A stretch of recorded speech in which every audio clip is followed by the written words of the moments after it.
Olá! O objetivo dessa aula é apresentar para vocês alguns conceitos de comprimento ou deslocamento diferencial, área diferencial e volume diferencial aplicado aos três sistemas de coordenadas que nós estamos estudando: sistema de coordenadas cartesianas, cilíndricas e esféricas. Então, uma vez que vocês sabem como são as operações com escalares e com vetores, vocês já sabem o que é um campo escalar, o que é um campo vetorial. Uma vez que vocês sabem descrever localizações no espaço e vetores nos três sistemas de coordenadas, algo que é muito útil e que vai fazer muita diferença no estudo do eletromagnetismo é o conhecimento pleno de como são as definições dessas grandezas aqui: comprimento, área e volume diferenciais. Então, nesse nosso resumo, nessa nossa introdução antes de eletromagnetismo, a definição do que é cálculo vetorial é relativamente simples. Ela trata da diferenciação e da integração de funções vetoriais. Então, uma vez que você sabe como se calcula a derivada e como se calcula a integral de funções escalares, calcular isso de campos vetoriais não é muito diferente. Tá? Uma característica relacionada a campos vetoriais é que eles são campos que têm uma certa direção, que são grandezas que têm uma certa direção no espaço, uma definição vetorial para cada ponto no espaço. Então, algumas definições, como o deslocamento ao longo de uma trajetória, o fluxo que passa através de uma superfície, são definições que exigem um conhecimento desses elementos diferenciais. Então, a ideia dessa aula é nós vermos cada um desses elementos diferenciais. Lembrando que vocês não precisam decorar nada disso. Não é a intenção que vocês decorem, e sim que vocês entendam o significado e como utilizar essas definições na resolução de problemas de eletromagnetismo. Então, essa é a ideia central dessa revisão. Começando então com o sistema de coordenadas cartesianas. Sistema mais simples, que todos já estão habituados. É relativamente simples a definição do que é deslocamento diferencial, do que é área e do que é volume diferencial em um sistema de coordenadas cartesianas. Primeira característica, se vocês lembram das nossas aulas anteriores, a definição do sistema de coordenadas cartesianas é baseada então na direção, na orientação dos três vetores unitários, a x, a y e a z. Essa orientação independe da posição onde nós analisamos o problema, então eles apontam sempre na mesma direção. Então, por exemplo, dado um ponto no espaço, um ponto P, localizado nas suas coordenadas x, y e z, a partir desse ponto nós construímos um elemento diferencial de volume.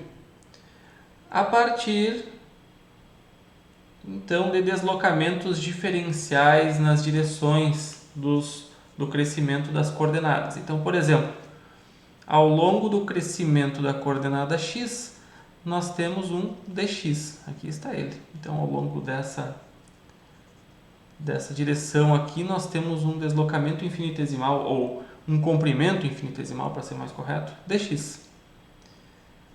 Comprimento sempre relacionado à distância, deslocamento sempre relacionado à trajetória, a um ponto inicial e a um ponto final. Então, nesse dx aqui é um comprimento infinitesimal. Ao longo do eixo y, nós temos um dy, que é um comprimento infinitesimal, e ao longo do eixo z também um dz, que é um comprimento infinitesimal. Então, com isso se constrói esse cubo, né? É um cubo infinitesimal.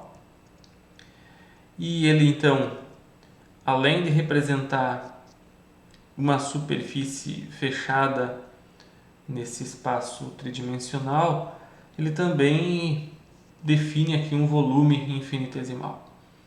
Pensando em deslocamentos, nós temos então possibilidade de nos deslocar nos três eixos, nas três direções. Pensando em termos de áreas, nós temos 6 áreas que descrevem esse cubo infinitesimal. As áreas podem ser tanto escalares, o valor da área, Como a área também pode ter direção. Como assim direção? As áreas, elas também podem ser utilizadas para se calcular o fluxo ou uma contagem das linhas de campo que passam através delas. Então, nesse caso, nós temos 6 áreas que apontam em 6 direções diferentes. Na verdade, áreas que apontam na direção dos vetores unitários, a x, a y e a z, e os seus vetores negativos. E além disso, nós temos um volume. Bom, então o volume não tem como ser vetorial, o volume é sempre uma grandeza escalar. Então, de que forma nós podemos definir as áreas? Fica mais fácil, talvez, se nós entendermos as áreas como sendo definidas dessa maneira. Nós temos uma área de um dos lados desse cubo infinitesimal que aponta na direção do vetor positivo AX e ela tem arestas dy e dz. Então, com isso, nós temos uma definição tanto escalar de área, multiplicação de dy com o dz, quanto uma definição vetorial de y dz na direção AX. Também temos a área lá do outro lado, que aponta lá para trás. Então, também tem a área menos AX. Mas, dependendo do cálculo, nós vamos olhar para essas tabelas, para essas definições que eu vou mostrar aqui. Não precisamos definir a área na direção negativa dos vetores unitários. Da mesma forma, na direção do vetor unitário AY, nós temos uma área que é composta por lados dx e dz. E aqui a área apontando para... voltando aqui, temos também a área negativa apontando na direção menos AY. E agora sim, na parte superior desse cubo nós temos uma área apontando na direção AZ que tem como lados dx e dy. Então, com isso, nós temos condições de definir tanto deslocamentos, quanto áreas, quanto volume relacionado então ao sistema de coordenadas cartesianas. Então, de uma forma bem simplificada, qualquer deslocamento de L em coordenadas cartesianas tem como distâncias dx e deslocamentos na direção AX, distância dy na direção AY, distância dz na direção AZ. Então, um deslocamento tridimensional aqui, partindo de um ponto, por exemplo, aqui num canto e chegando no outro, nós temos um deslocamento tridimensional. Se nós temos deslocamento só em uma das direções, nós utilizamos só o elemento necessário, tá?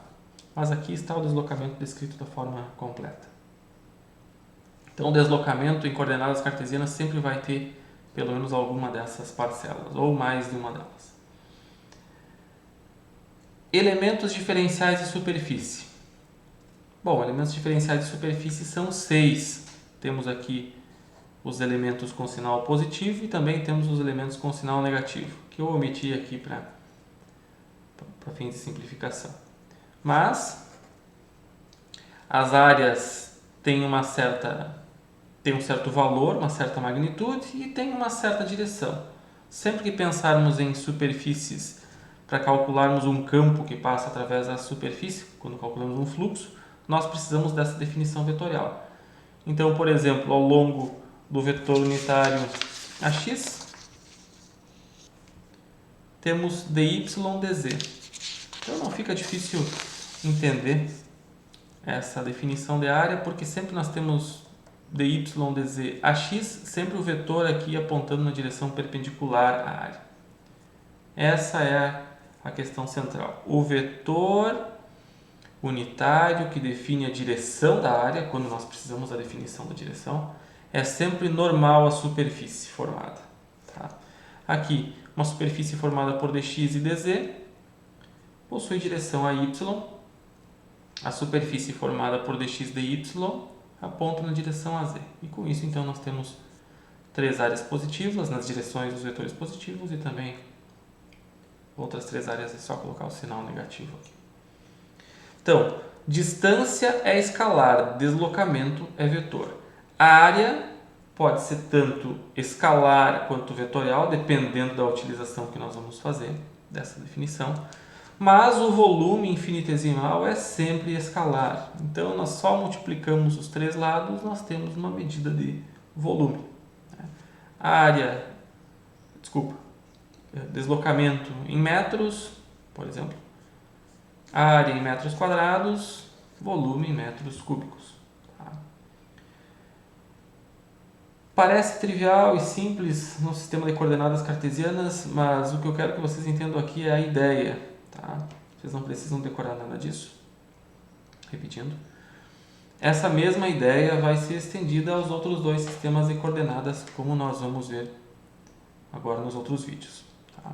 Então, uma vez definidos os vetores unitários, definida a superfície fechada, definimos os deslocamentos, superfície e volume infinitesimal para cada um dos sistemas de coordenadas.